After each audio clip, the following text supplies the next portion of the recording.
بسم اللہ الرحمن الرحیم۔ بیٹا جی آج ہم سبق نامدہ مالی کے مشق کا آبجیکٹو کریں گے۔ تو سبق نامدہ مالی کس کتاب سے لیا گیا ہے؟ تو بیٹا جی یہ لیا گیا ہے چند ہم اثر سے، مقدمات عبدالحق سے، خطبات عبدالحق، بزم خوش نفساں۔ تو ان میں سے ہم نے دیکھنا ہے۔ تو یہ جو ہے نا بیٹا جی، یہ ہمارے سامنے چند ہم اثر، تو یہ اس کا جواب ہے۔ کس کتاب سے لیا گیا؟ چند ہم اثر سے۔ مقبرہ رابعہ دورانی کہاں واقع ہے؟ دلی میں، اورنگ آباد میں، حیدرآباد میں، الہ آباد میں۔ تو بیٹا جی اس کا یہ والا درست جواب ہے کہ کس شہر میں ہے؟ اورنگ آباد میں۔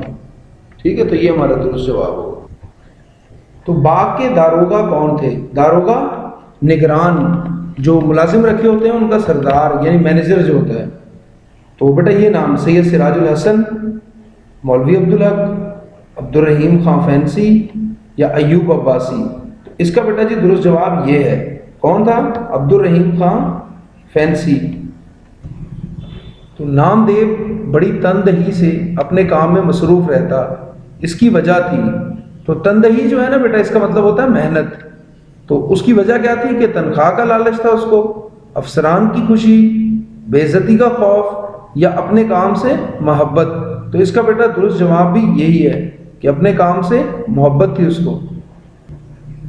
مصنف نے کس چیز کو بیگار کہا ہے؟ بیگار کیا ہوتا ہے؟ وہ کام جو کسی سے زبردستی لیا گیا ہو، یعنی بغیر معاوضے کے یا بغیر اجرت کے، بغیر بدلے کے لیا گیا جو کام ہے، وہ کیا کہلاتا ہے؟ بیگار۔ تو مصنف نے کس چیز کو بیگار کہا ہے؟ جبری مشقت کو، بے مزہ کام کو، محض حکم کی تعمیل کو، یا ڈر کر کام کرنے کو۔ تو بیٹا جی اس کا درست جواب ہے یہ کہ بے مزہ کام کرنے کو۔ تو مصنف نے انسان کی فطری کمزوری کی بنا پر اسے کہا ہے، بنا مطلب کہتے ہیں بنیاد کو۔ تو کاہل اور نکما کہا ہے، نکما اور کامچور کہا ہے، کاہل اور کامچور کہا ہے، دلیر مگر سست کہا ہے۔ بیٹا اس کا جواب یہ والا ہوگا کہ کاہل اور کامچور، کہ انسان فطری طور پہ کیا واقع ہوا ہے؟ کاہل اور کامچور۔ گدلا پانی پودوں کے لیے تھا۔ گدلا پانی بیٹا ہوتا ہے وہ پانی جس میں مٹی ملی ہوئی ہو۔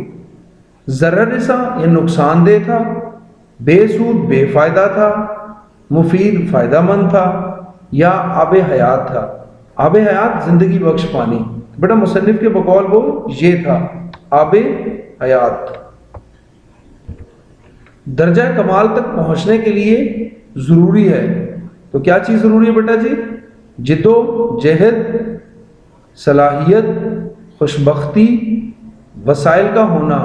تو بیٹا جی اس کا درست جواب یہ والا ہے کہ کیا ضروری ہے؟ جد و جہد، یعنی انسان جد و جہد کرے تو کامیاب ہو جاتا ہے۔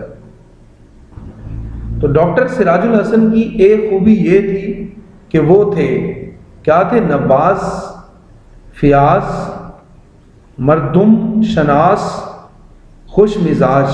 تو وہ بیٹا جی تھے مردم شناس۔ ٹھیک ہے جی۔ تو بیٹا یہاں پہ ایک بات یاد رکھیے کہ یہ لفظ مردم ہے، تو عموماً لوگ اس کو مردم بولتے ہیں۔